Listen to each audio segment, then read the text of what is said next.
is at the epicenter of the unprecedented global challenge of COVID-19. Therefore, we as a stakeholder to the industry thought to bring a series of updates for the healthcare sector along with the support of our partner Medgate today. Thank you, Afzal. The objective of this initiative is to empower a platform where our leading industry stakeholders enable the fraternity with a series of updates pertaining to the current situation.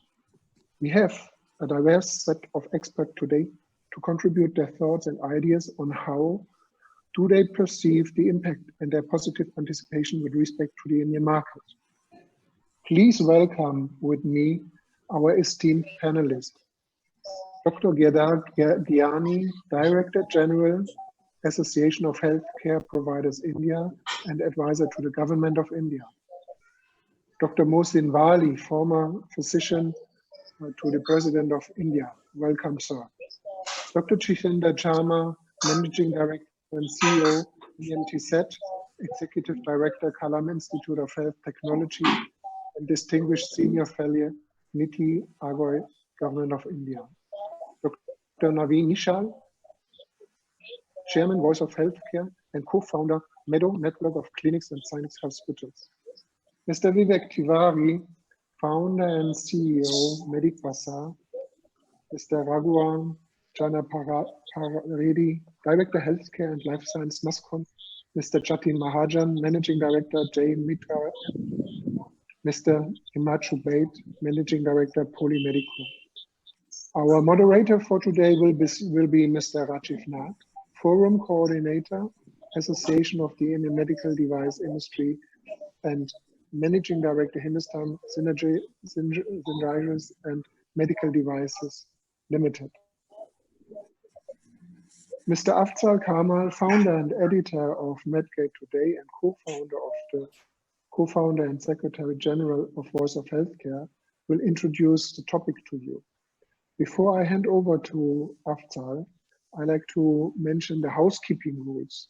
Please press the mute button on your screen, and question you may have to the panelists and to moderator and to Afzal, please use the chat function of Zoom. Thank you very much, and Afzal, please take over. Thank you, Mr. Thomas Schlitt. Namaste. In these days, we are doing namaste to everyone due to this COVID pandemic. So I will not tell good morning or good afternoon.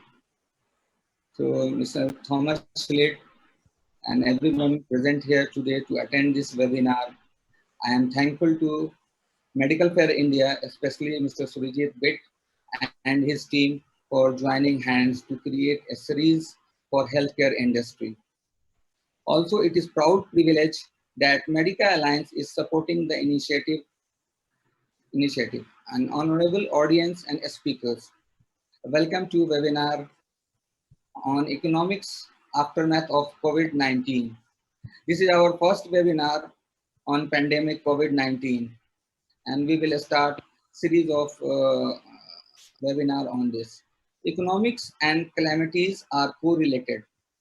This disastrous pandemic, Spanish flu, was held in 1920, led to get economic recession in 1930.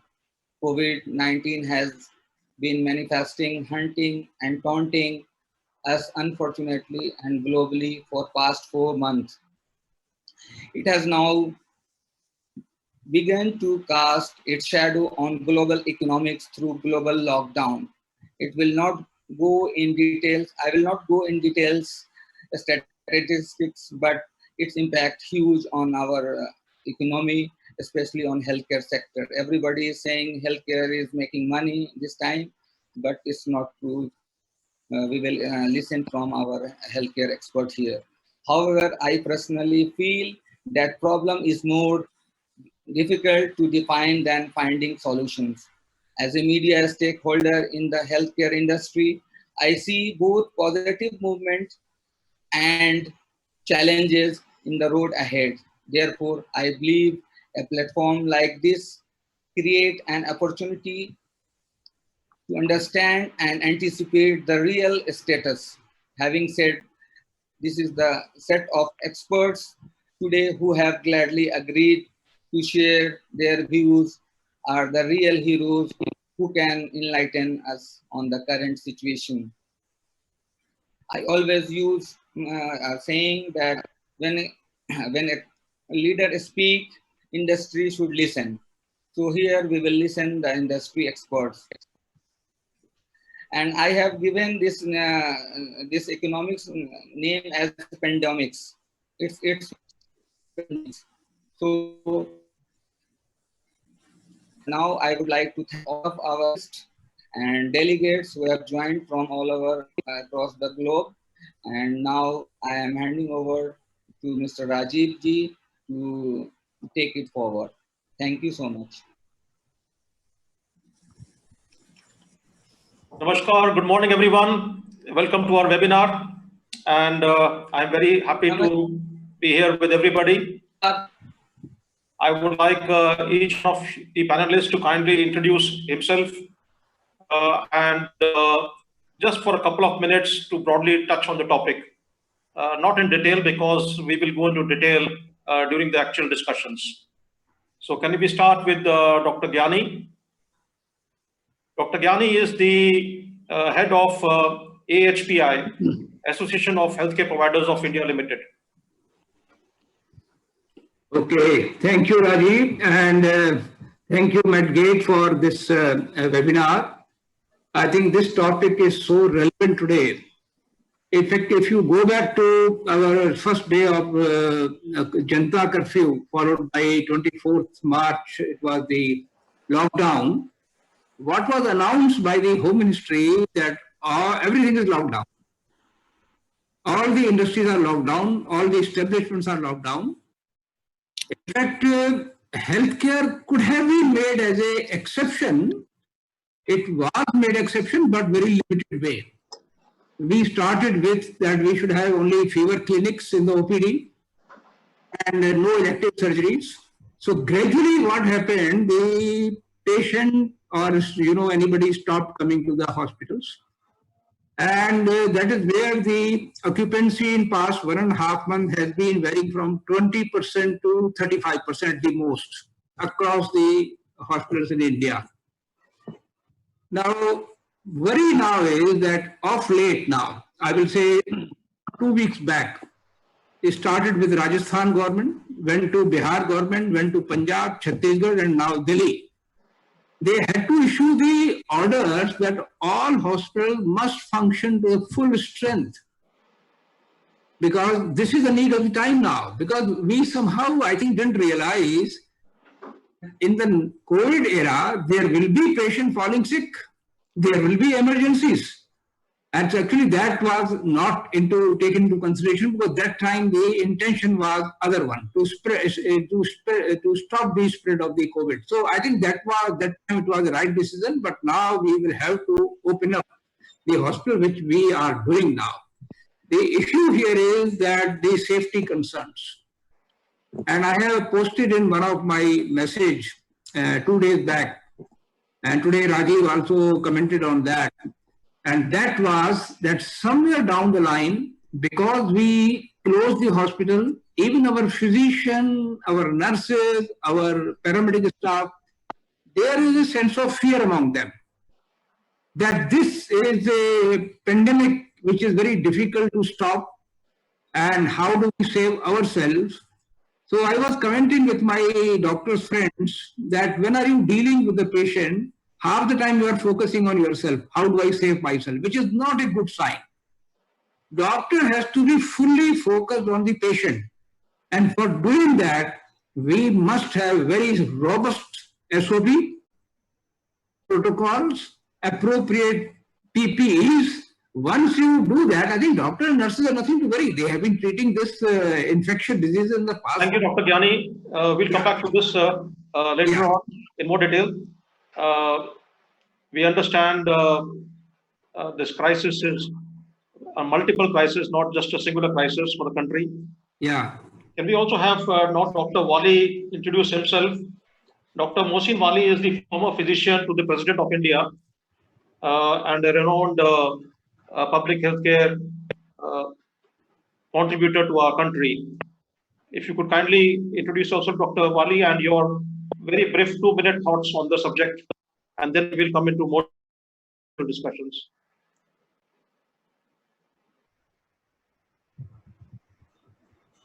Dr. Wali, have you joined? Dr. Wali is facing a little technical issues in terms of joining. No problem. We can move on to having Dr. Naveen Nishchal. Dr. Naveen Nishchal is the chairman of the Voice of Healthcare. He is the co-founder of the Meddo network of clinics and also the Cygnus chain of hospitals. Dr. Naveen Nishchal, please. Thank you very much, Rajiv ji. I think we are I mean, this is unprecedented time, and we are going through very tough situation. And I think 2020 is not, it's not going very well. We are hearing a lot of, bad news these days. Yesterday, Irfan Khan, he was a very good actor. He passed away, and today, this morning, I got the news of Mr. Rishi Kapoor, who was also a very fantastic actor. So I think we are not going through a very good time. It's a rough patch. While we are talking about this pandemic, I think now it's been more than a month with this lockdown. And I understand that we are India, although we started very early and we have been able to save a lot of lives by this. But I think if this continues like this, there is a big challenge of economy. There is around 30% of population which is, they are earning their bread on a daily basis. So they are at risk. So if they don't die of corona, they might die of hunger. So I think this is a very tough time, and we have to we have to take decisions very wisely. And I'm sure that our governments, state governments and central government, they are taking all these decisions wisely, and I'm sure that we will come out winning out of this battle. Yeah, thank you. Thank you, Dr. Nishchal, for explaining your initial views on the subject. If you can have Dr. Jitendar Sharma. Dr. Sharma is the MD and the CEO of Andhra MedTech Zone. He is also the executive director of the Kalam Institute of Healthcare Technology. And he was earlier the head of National Health System Resource Center in Ministry of Health. And he is currently also the distinguished senior fellow at Niti Aayog. Dr. Sharma, please. Your initial opening views. Mr. Nath, Dr. Sharma is stuck with the policy level meeting with the PMO office right now. So he said that he can join after 10 minutes. Sure, no problem. Okay, in that case, can we move on to Mr. Raghuram? Mr. Raghuram is the Director of Healthcare of Life Sciences in NASCOM. Good morning. Thank you very much, Medgate, for a wonderful opportunity. And as Rajiv is going to take us through in a detailed process, I would like to give one snippet from my view on this COVID. I think COVID is something which is undesirable. The last of the teens of this century left us with a very, very, painful experience to go into 2020. But what is something which has come out very well, while most of the industries were down, the one industry which already, two industries, I can say, the healthcare industry and technology industry is working around the clock to really support. And we also seen some of the best innovations coming out and the fastest approvals from the governments taking shape, and the all-round support from the government for this, battling this COVID pandemic.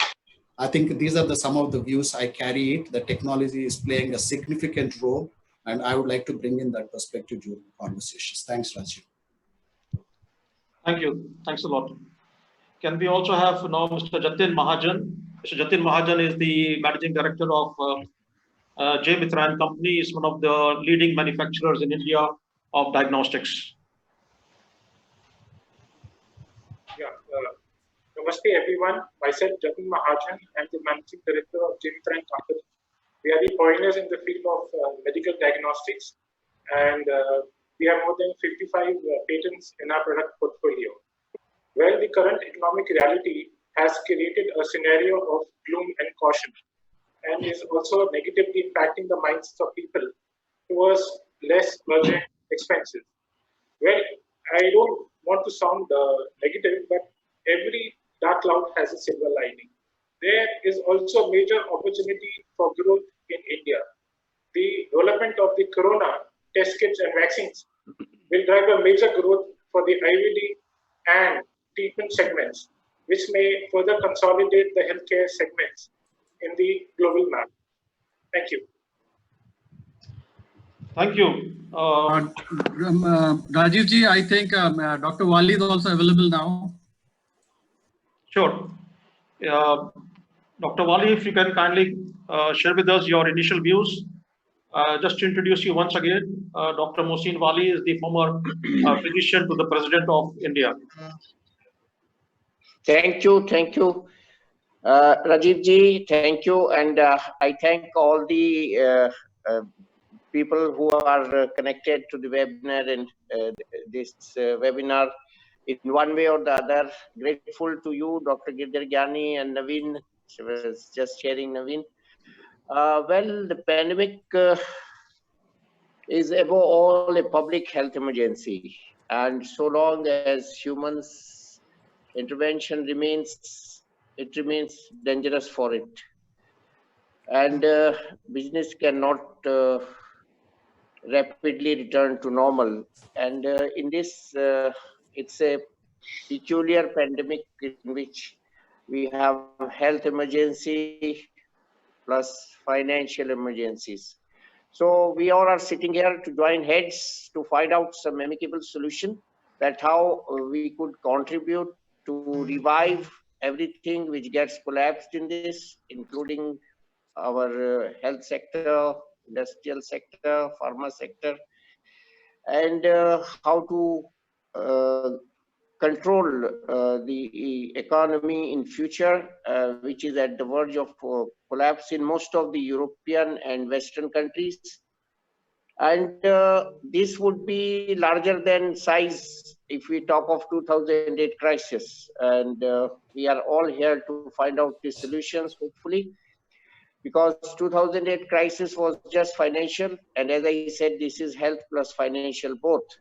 So we are more advanced than 2008, and we can probably narrow down to good ways and means to find out the solutions to our problems. So I wish you all a good luck, and let us be together for this national emergency, and we should be with the Prime Minister and with the countrymen, similarly with the our health minister who is a doctor. So we are all together, and we are here to symbolize Vasudhaiva Kutumbakam for the world. Thank you. Thank you, Dr. Wali. Can we now have Mr. Vivek Tiwari? Mr. Vivek Tiwari is the founder and the CEO of Medikabazaar, the biggest online e-marketplace business to business in medical equipment in India. Good afternoon, everyone. Namaskar. Thank you, Rajiv ji and Medkit Today Medical Fair India team for having me here on this panel. While Rajiv ji introduced a little bit about the venture, so I founded Medikabazaar way back in 2015, just for a quick introduction.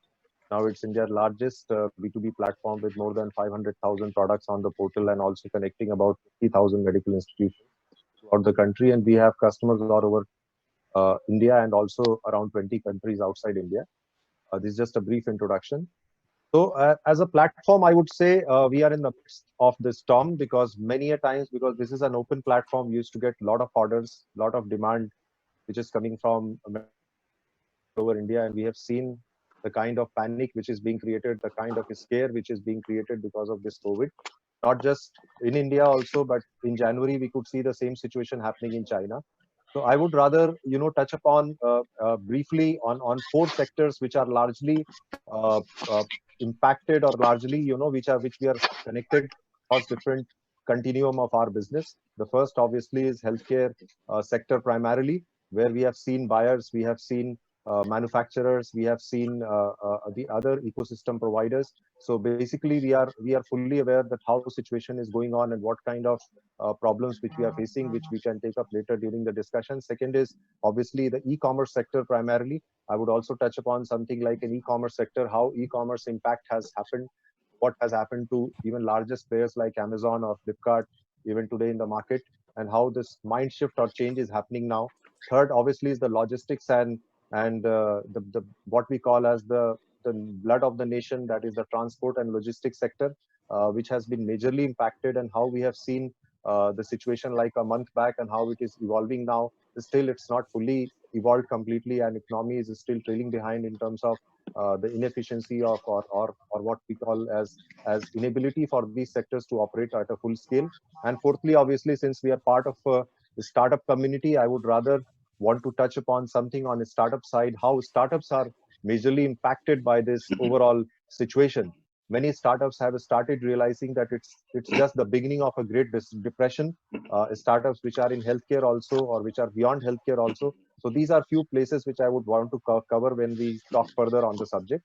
Sure. Thank you very much, and look an engaging discussion forward. Sure. Mr. Himanshu Baid is also available right now to have it with us. So thank you very much, Mr. Tiwari. We will have now Mr. Himanshu Baid joining us to give his opening views. He is the managing director of Medicure company. He is also the head of the medical device division in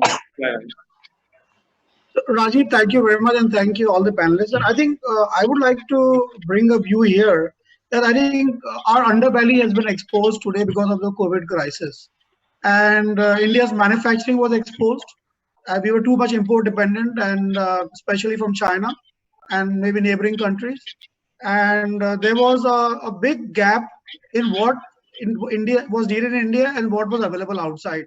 And especially quality became a very important challenge for Indian government and we as Indian citizens to bring those products from outside. I think we need to repurpose in India what we are doing today. I think there's a big push needed in the manufacturing sector. We need to collaborate with different platforms, whether it is industry, academia, healthcare professionals, and also maybe look at how manufacturing can be scaled up in the country and what kind of reforms and incentives we need to do that in the country. Sure. We welcome all these points, and we will definitely delve into them in more detail as we go along. But just stepping back a little bit, this whole national emergency came upon us in February, March. The first patient was, of course, in January in India. But at that time, we were thinking it's not really going to hit us. We took it like Nipah virus. It was there in Kerala. It was in a small zone. Did not go all over the country. So we assumed incorrectly that what was happening in China is not really going to be impacting us in India. And then there was a sense of disbelief. And then there was a sense that it's a temporary thing. The crisis is here. There'll be a heat wave. The dry, hot weather of India is going to kill the virus. And then by May or June, things will be back to normal. So, okay, we'll have a curfew, we'll have a lockdown. It'll be a couple of weeks of disharmony, and you can take it like a holiday or a vacation or sit at home, whatever. Learn to live with it. You can't fight it, but things will go back to normal. Now, as we go along, we find that we are not in an emergency. We are in the middle of a war. And this war is an unusual one because it's an unseen enemy. And this unseen enemy has to be fought. And while this unseen enemy is being fought, the measures that the government has kindly taken, which are excellent ones.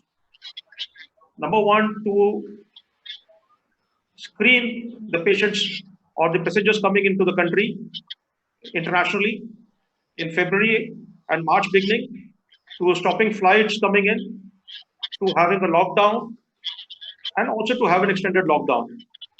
And then, of course, opening up the economy to a limited extent of only access to essential services being access to food, access to medical devices, access to medicines, and access to healthcare. So there have been challenges going on, and we were told immediately in the beginning that this lockdown is going to help the country prepare to build up the healthcare requirements post-lockdown.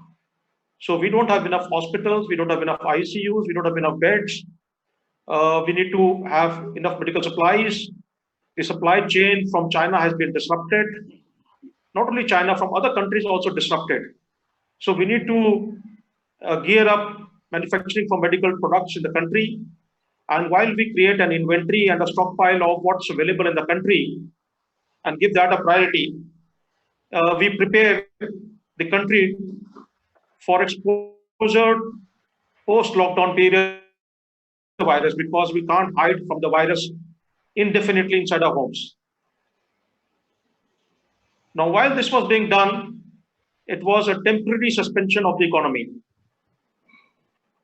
Now, the reality is, I think, dawning upon us that's not a temporary suspension.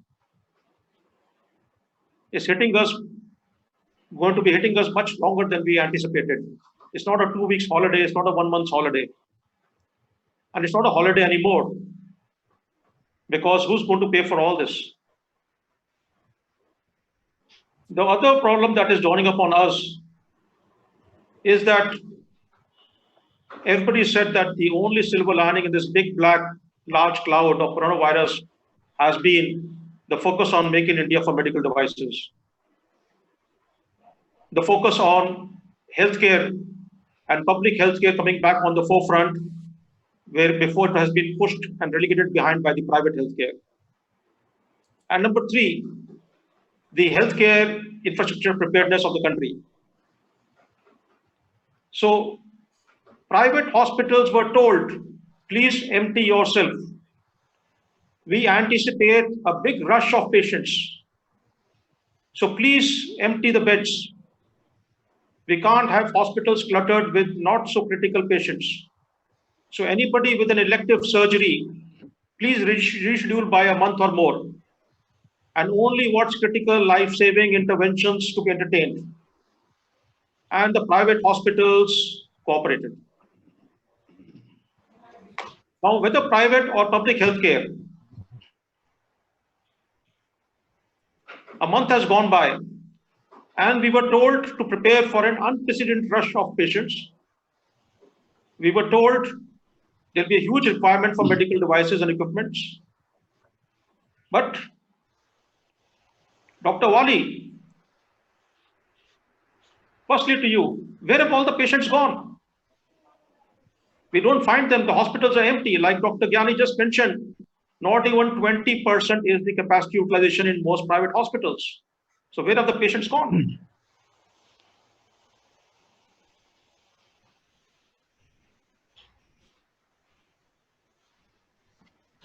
Mr. Wali, if you can put on your mic, it's on mute. Yeah. I can listen you, sir. I can listen you. Yes, please. So where are the patients gone? Yeah, I was, you see, this is a big question in United States also. People are saying to me that patients are relaxing at their home. They are postponing their surgeries, elective surgeries. They are not having accidents. They are not having accidents. That is why you are falling short of 30% of the lot. This is one thing which people are mentioning, and this is partly correct also. And also people are not having any other reasons to come to the hospital because of COVID scare. And that is second reasons they say. And the heart patients, they say we are enjoying rest, postpone the surgeries for the cardiac thing.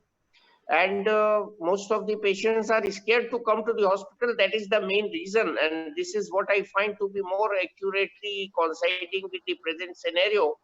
And this is very, very, I think it is catastrophic when the patients are not coming to hospital, hospitals, OPDs are closed. And this is creating a negative type of equilibrium in the patient's hospital equilibrium. It is going on the negative side. And sooner or later, there will be increased burden on the hospitals, and the hospitals will not be able to handle this burden. This is what I feel. Thank you, Dr. Wali. Yes, Dr. Naveen Nishchal, you are in the private healthcare. Yeah, sir. What is your take on this missing patients? Have patients suddenly become healthy? They don't need to go to hospitals? And how are the private hospitals, the providers, impacted by this lockdown now? I think if we talk about acute cases, I agree. They have suddenly, there is a sudden dip, as Dr. Wali said, that neurotrauma patients, if we see an occupancy of a hospital, so we think that 30 to 40% of the beds are occupied by neurotrauma patients. Then 10 to 20% beds are occupied by cardiac patients. So these cardiac patients, usually there are reasons for heart attacks whenever somebody is doing some exertion. So now people are not doing any exertion, they are resting at their homes. So there is a steep downfall of these cases. But if we talk about private healthcare infrastructure, private healthcare providers, so there is a sort of mess. No elective cases are happening. Occupancy is somewhere between 10 to 20%. While there is always a fixed cost attached to a hospital, you cannot close your ICU, you cannot close your OT, because you never know when you get a new patient. So a lot of organizations trying hard to stay afloat, and it is a rough time. And simultaneously, doctors, they are, afraid of, visiting their own clinics. They have, shut down their own clinics. So people are a bit confused. Sometimes, government is, state government as central government, they are, passing on different guidelines. So that is also, again, a confusing thing. So I think it will take some time to, come back on track. Yeah, thank you. Dr. Gyani, we were discussing with you earlier on, and you were mentioning, and also Dr. Wali mentioned, the fear factor. So one factor, of course, like Dr. Naveen Nishchal has mentioned, is that because of less stress, sitting at home, having a healthy lifestyle at home now, there is less trauma, less need for having a need to go to a hospital because of stress on the heart, or as less accidents mentioned by Dr. Wali.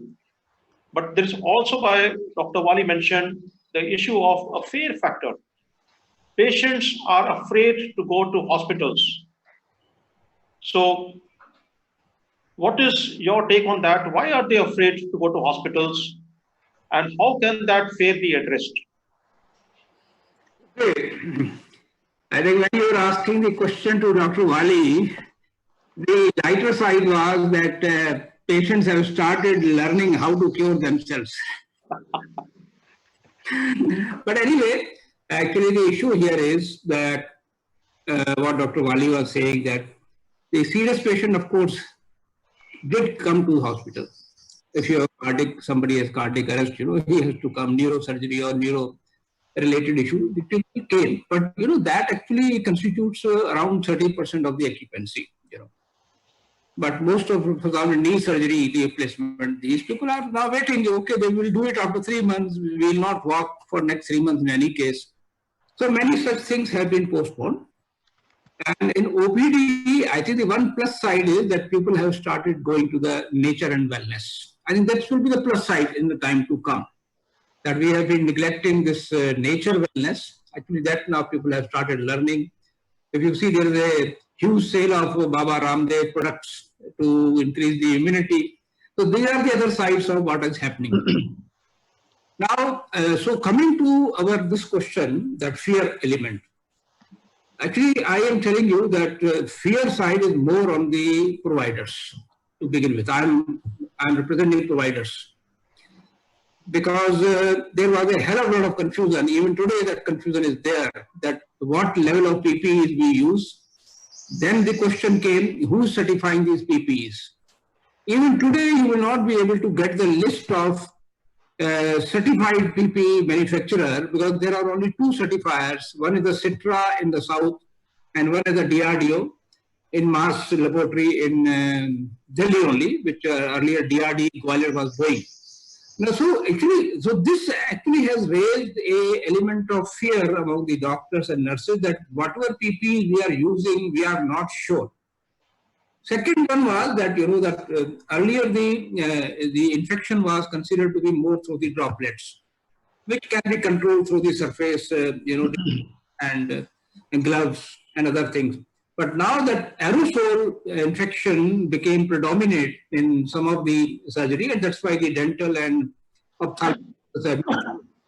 So this issue now is being debated that if we create, the air room, AI rooms, if you create the way it has been done in Singapore, in Hong Kong, and if I remember even South Korea. So such surgery, if they are done in the AI rooms, actually that provides you the safety from the aerosolization of the from the patient and vice versa. So I will say that somewhere down the line, we have delayed issuing these guidelines, which have come authentically from the government, which actually we should have practiced now. The second part, let me tell you also, it needs hell of a lot of leadership and the teamwork in the hospital to generate that confidence, which I can say bluntly here, that many places we are not able to do it. We really need a very sound leadership, which can build confidence that, okay, we have this PPEs, we are having this infection control, and rest, there is nothing to worry. After we do the surgery or do a treatment, we go back, do the reverse procedure, and we are then safe and sound. So I think this, if we keep doing this one, we will be much more sound enough to take care of the patient rather than taking care of ourselves. Similar situation, of course, is for the, there is stories now that people are going to hospital, they are not being treated. You ask for the ambulance, no ambulance will come to your place. Even if you have genuine heart attack, nobody will come because they think you are a COVID patient. And even the dead bodies, you have heard the stories. So that actually that is very fear psycho among the public also, that there is something drastically wrong happening. There also you need a very sound protocols, announcement, and that will take care. So coming finally to this point, the COVID is going to continue, as we all know, for next 4 or 5 months. We have to learn to lead the life in that way.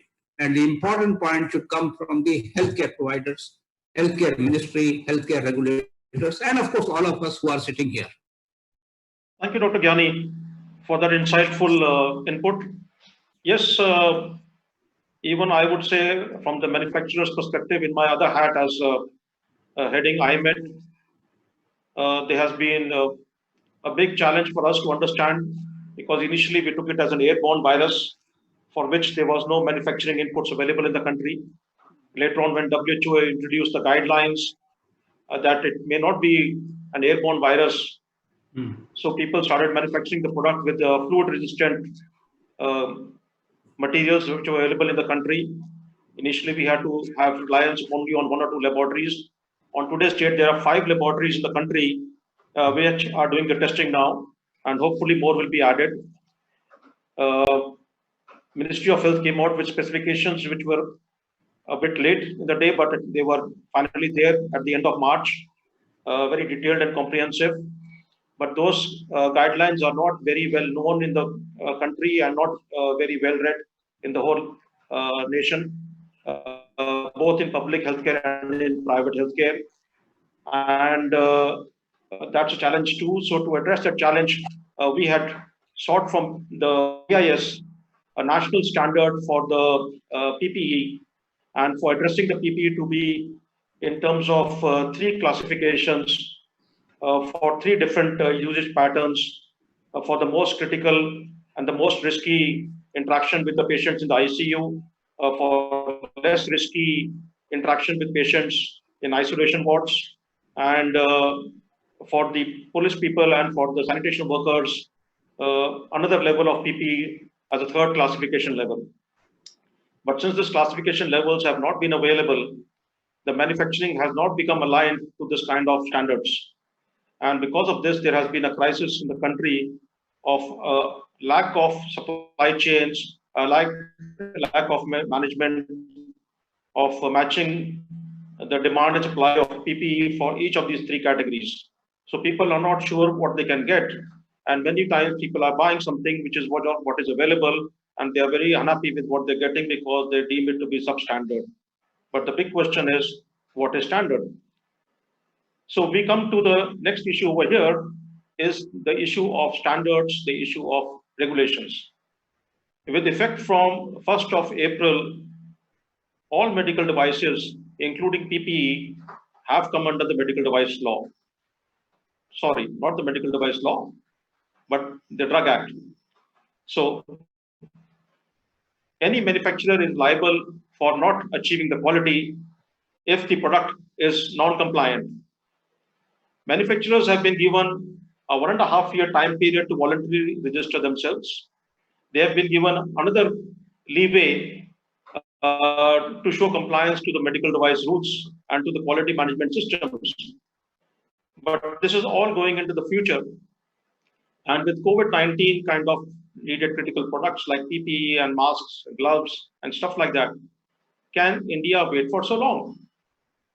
Can we be in suspended animation? So that's the big question for us over here.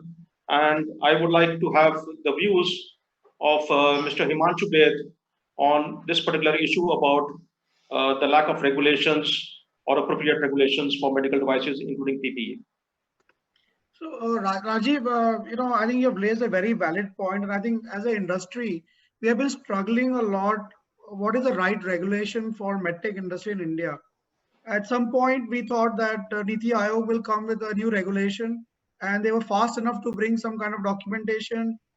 We all supported a new medical device law when Mr. Sharma was there as Joint Secretary. If you remember, we had worked together on the document. Document was ready, draft document was ready, but that couldn't see the light at the end of the tunnel. That was 2016 end.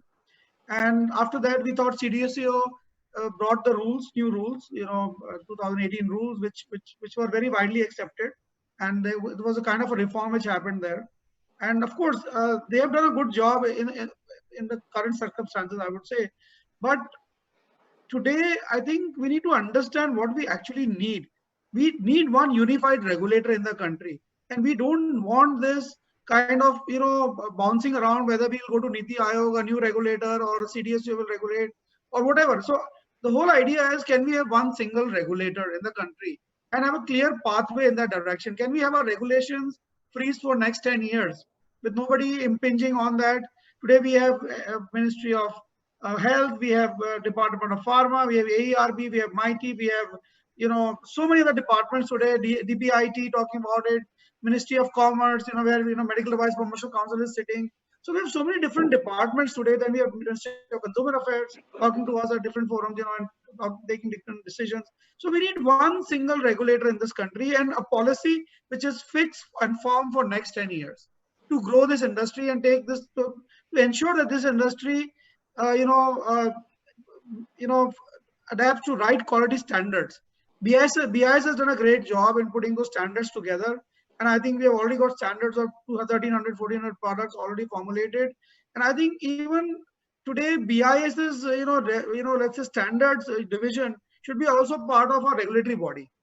Maybe a separate division, but everybody should work in tandem. Today, CDSU doesn't know what BIS has done. BIS doesn't know what Department of Pharma has done or other departments have done. I think that is one core issue. And standards are very, very important. I have no second thoughts about it. Unless until Indian companies reach to that global quality standard and we adapt to global standards, will not become a factory for the world. Manufacturing, if India wants to emulate pharmaceutical and today biotechnology industry, which has become kind of a factory for the world, I think medical devices to become factory of the world has to adopt unified global standards, number one, and we need one single regulator in the country. Thank you, Mr. Baid, for highlighting the issue of the need for a single regulator, the need to have a cohesive, coherent policy, a need for a coordinated movement between so many different departments and amongst the various regulators you did mention. You can also add to your list ICMR, which is also doing the there are many more, of course. approval for the testing kits, which again have become a big issue. Yes. So moving on, again on the same perspective, the topic of our discussion for today's webinar has been, first and foremost, to assess the problem, the current impact that's going on, why the economy is stalling, why healthcare is being impacted and how much is being impacted. So let's get the focus back again over there. And then as we progress further down the discussions, we will come around to what will bring back growth and restart. So normally, when you want to stop something, you simply put it off or go to sleep. And in lockdown period, that's what we've done. So we have pretty much gone off to sleep as far as the economy goes, as far as the nation goes. Now, there has to be awakening and coming back, of course. But even while doing that, while we are sleeping, some things are expected to go around as a normal. So one factor, of course, like has been discussed, is the fear factor of the PPEs, the qualities of the PPE, the availability, the standards, both in public healthcare and in private healthcare. But there's another point which we need to bring to the forefront. We find that hospitals are being shut down in case they find one or two nurses to be having the symptoms or they are proven to be positive. Now, is that correct? And is that a fair policy? I'd like to have Dr. Gyani's views on this.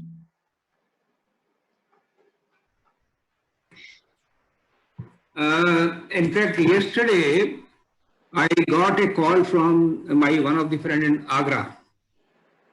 He says the patients are now being shifted from Agra to Safai. I said, how come? Agra has such a big medical college hospital and even good district hospital. They said that most of the doctors, in fact, he gave me the number also, put together doctors and nurses in one hospital, 40, have been quarantined for 14 days. Actually, this has been happening in most of the government hospitals. And I know what Rajiv is trying to aim at. In fact, I personally do not subscribe to this. You see, okay, there was a patient found to be symptomatic, even positive, and there was a team of doctors, nurses in that ward. Okay, you do one test today, later on 3 days, again you repeat the test PCR, and if you find nothing wrong, bring them back to the duty. That is one. Similarly, the Govt hospital, when that case happened, they closed down. In Mangalore, AJ Medical College 2 days back, there was one more case. The whole hospital, medical college hospital was sealed. When we approached to the authorities on behalf of that hospital in Karnataka, you know, the answer was, okay, this is the first case, now we know how to do it, but this will remain sealed. So what I'm trying to say, I think we are wasting the precious resource which is available to us. If you quarantine doctors and nurses for 14 days plus another 3 days, 17 days, I think how are we going to treat the patient? You know, luckily even today, because the patient load is just limited, and we are confined to the government hospital most of the time. So I think I don't subscribe to this, and I think sooner or later some guidelines have been issued. But I think by and large, let me also tell you here very frankly and very openly that these orders are being passed by the district magistrates, and here and there, everybody wants to take a safe side. That, you know, okay, this is the safest side, do that one, so that no blame comes on us. But we are in the process trying to work on other extreme and wasting our resource. This is my opinion, which I want to express very frankly here. Very rightly put, Dr. Gyani. I would also like to have Dr. Wali's views on this before taking this forward.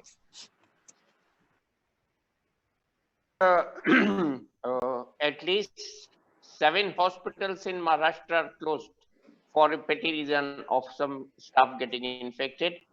And all over, as Dr. Gyani has said, I personally agree with his viewpoint that these are the orders by the local administration.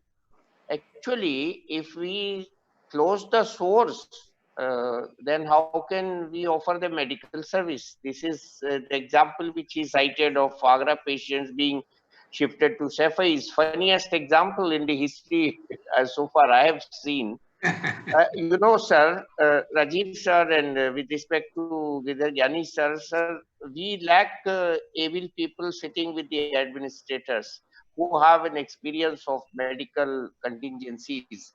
And this is the most unfortunate part. Luckily, our health minister, Dr. Harshvardhan, is a doctor and a medico who probably understands the pulse of this pandemic better than anybody would have understood.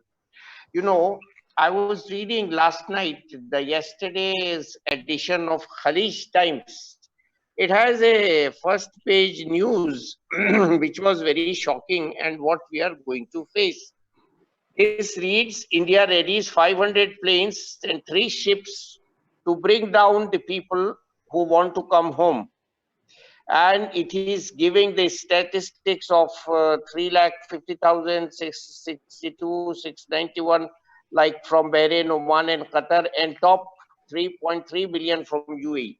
Imagine these numbers coming to India, and if some of them fall sick, where would we accommodate them?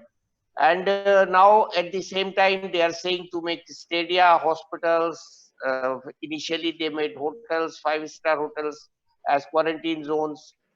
And this is going to be a chaotic situation. So what I'm trying to come to the point is that when we are saying this COVID is a mild disease in 90% cases, and yesterday and day before yesterday, the ministry has also gave fair indication that people can be quarantinized at homes. So why fuss? I agree with Dr. Gyani again. Why fuss? This is, let us treat it as an influenza-like illness and not more than that. And we should concentrate on the diabetics and hypertensives, the cardiac patients, pregnant ladies, especially elderly people, to focus. And rest of the opening up. My intention is that we should not get overcharged or oversensitized or get scared. It has to be dealt with as it is, and it's shown by now.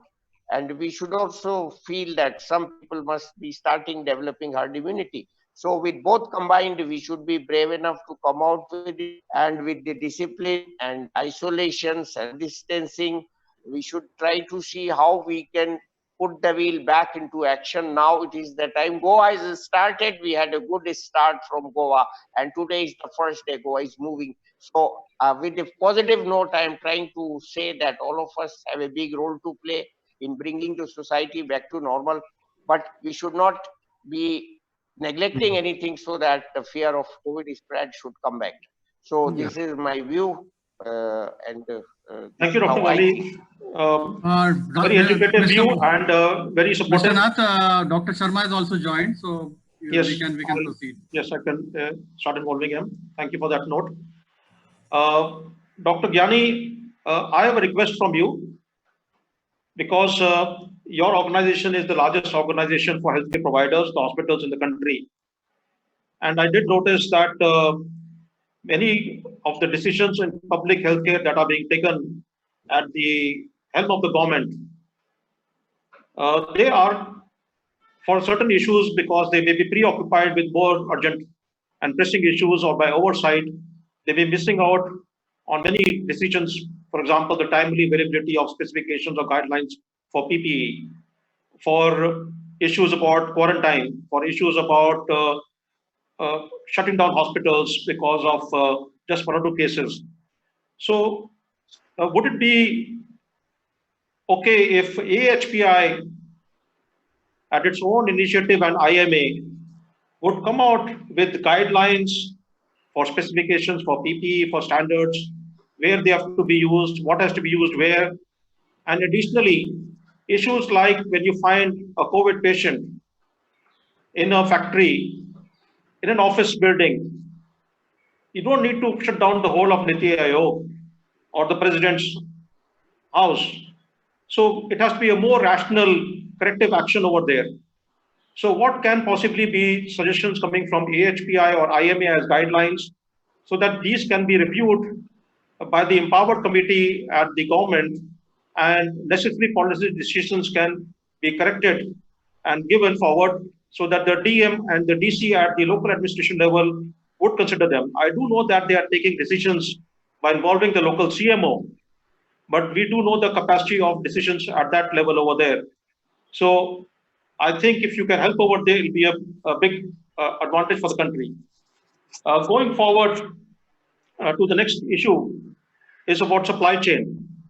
In terms of supply chain, Mr. Vivek Tiwari, initially the COVID crisis brought the complete supply chain to a complete grinding halt and created a huge deficit. So with this, the prices went up, there was hoarding, and there was black marketing of simple things like thermometers. So one is addressing the supply chain issues.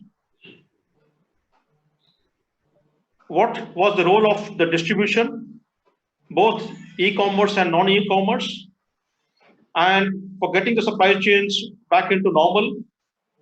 And going forward, how do we address the affordability factor of access to the consumers? Thank you, Rajiv ji, for your question. I think it is very important to understand, as I also mentioned during my initial introduction, that supply chain and logistics are like a lifeline to the nation.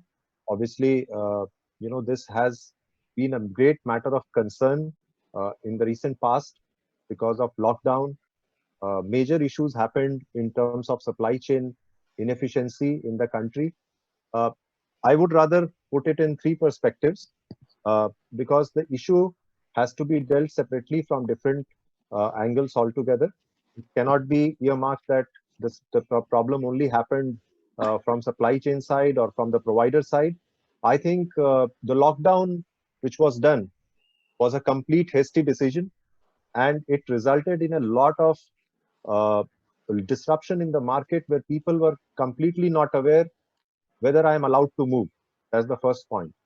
Whether, as a supply chain vertical was initially not added in the list of essential services also. They said, okay, fine, medical services are fine, medical shops can be open, pharmacies can be open, but where was the link to supply chain?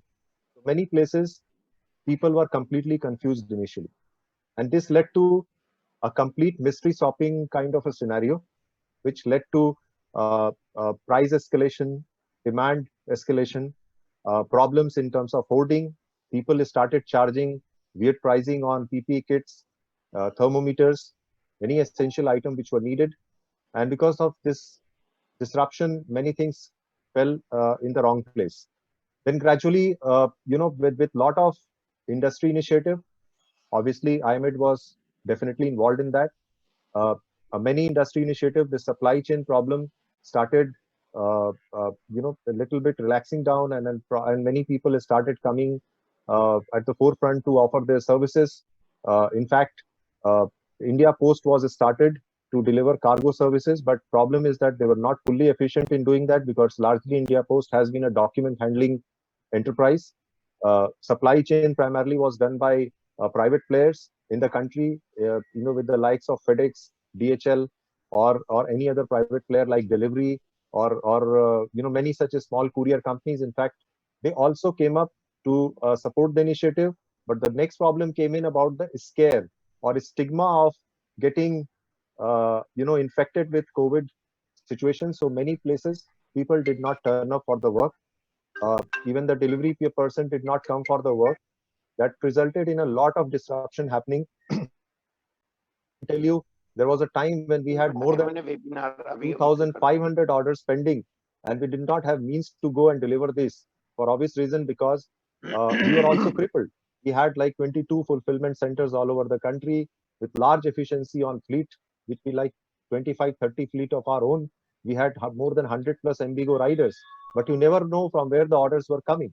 And it was like 2,500 orders at one point in time, and we didn't know where to go and deliver this. And these were all essential items, and we were completely aware that these are needed in the market to combat the present situation. But supply chain created a bit of a dampener there, and this problem started happening. So overall, now I would see the situation is much better than what it was previously in the overall context. Many people have been pushing to FedEx and DHL to start their operations. I think partially they have started now. Moreover, the preparedness at different levels have increased.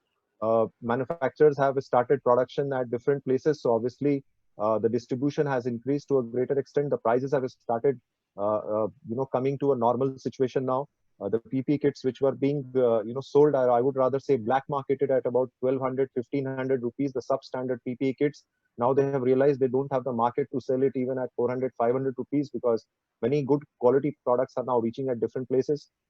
We have been able to supply good quality DuPont, 3M, even the good quality Indian made PPE kits to different places. We have identified good reliable vendors with proper certifications, so that we make sure that the right product at the right pricing reaches to the doctors and to hospitals in the right time. So obviously all this, are getting relaxed and getting much better than what it was earlier. And the situation in terms of the pricing is getting normalized. Just take an example of thermometer. The pricing was somewhere like 8,000, 9,000 rupees per unit. This complete weird pricing. We have been selling these products for the last 5-6 years, and we were completely amused to see the kind of pricing it was attracting. But nowadays, I think the pricing is also getting rationalized, and it's good for the country that we don't have this kind of profiteering which is happening on the context of such an important incidents what we are facing today. Pandemic is gripping the nation, but we should not allow this kind of profiteering in place because of supply chain inefficiency. So I think overall the situation is getting back to normal, and I assume that once lockdown is relaxed a bit, obviously the situation would get even more normalized. Thank you. It was nice to hear that the supply chains are limping back. The issues of the shortages and the black marketing are being now addressed with more availability of product. But these are happening because of market forces. Unfortunately, the consumers were not protected from exploitation because they were not having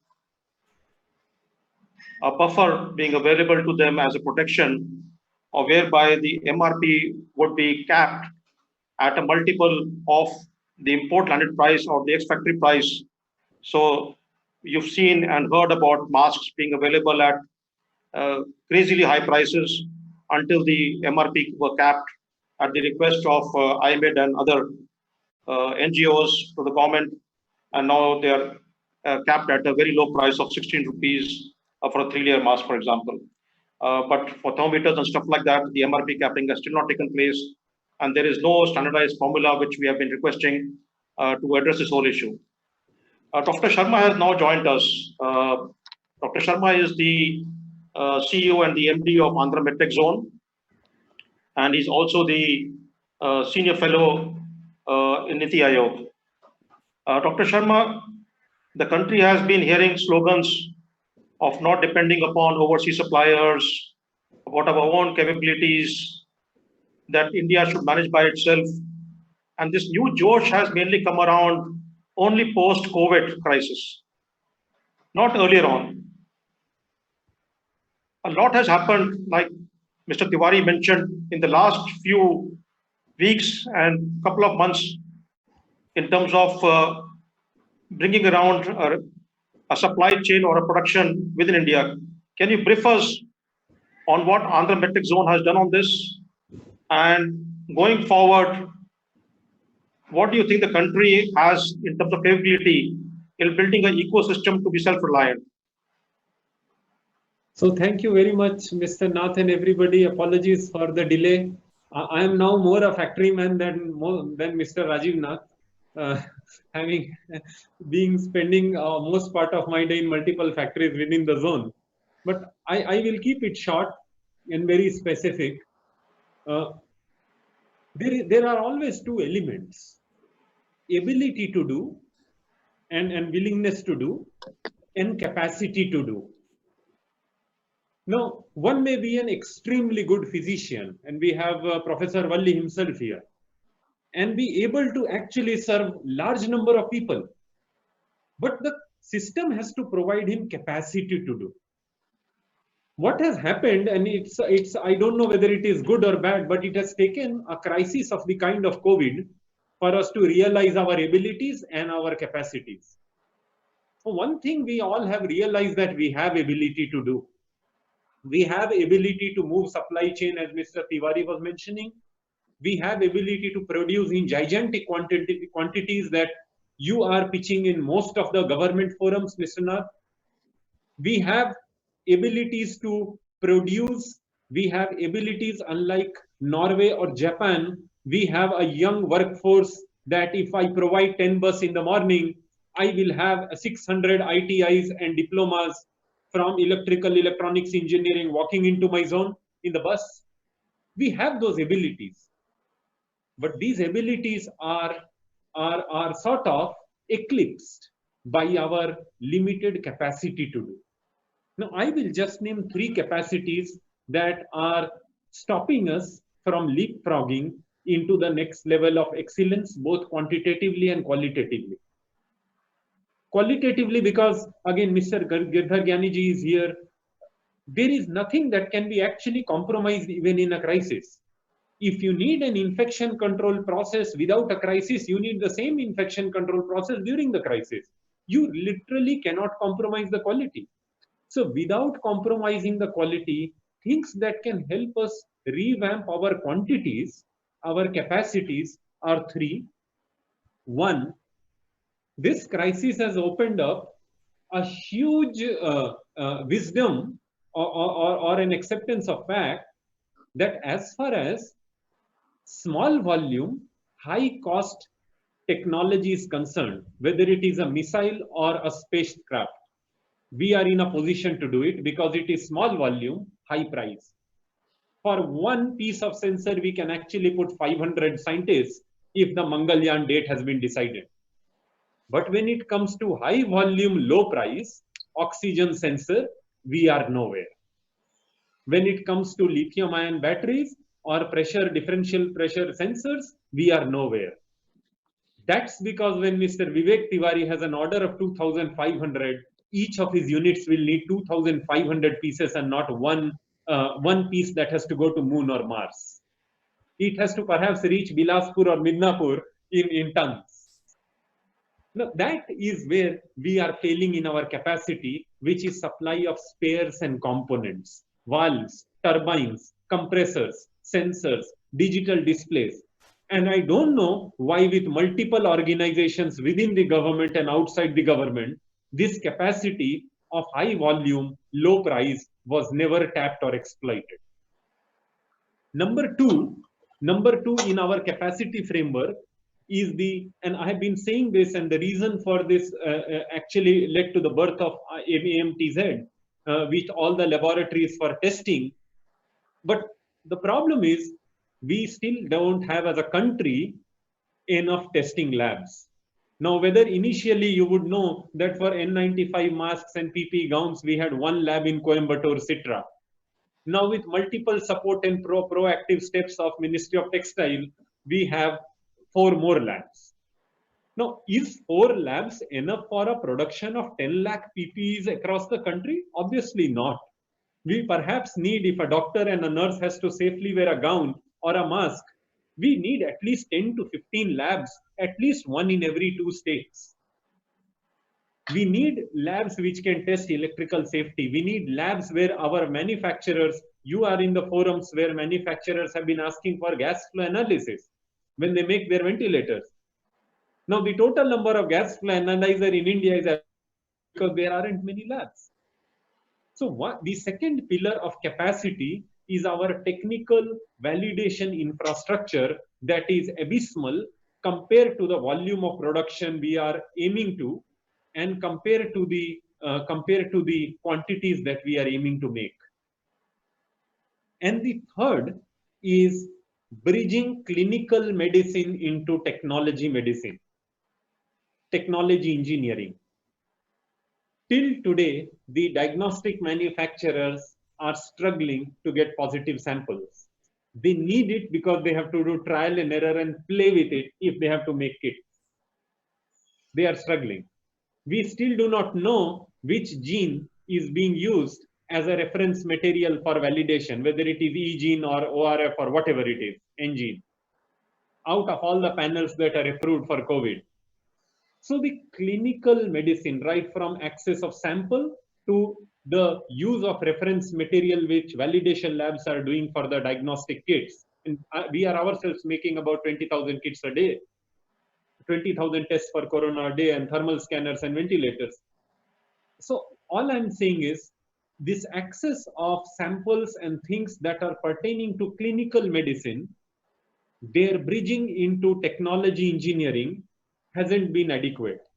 So if I were to just summarize what I have put forth, is that yes, this crisis has told people like me, you, Mr. Tiwari, Professor Wali, Girdhar Gyani ji, most of the people, hundreds of them on this forum, this crisis has told us that we have ability to do.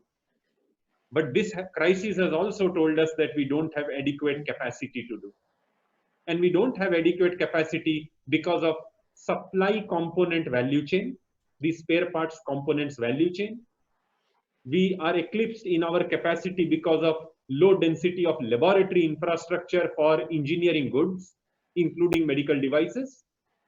And we don't have established channels for tapping the advances of clinical medicine and the operations of clinical medicine into technology development.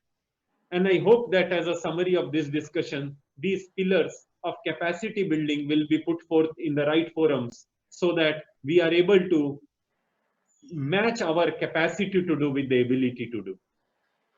Thank you, Dr. Sharma. That was a very interesting overview, and coming from you, even more so because of your perceptions as in the past a policymaker, as a medical professional, and now being more like a production manager, handling these factories in your own zone over there.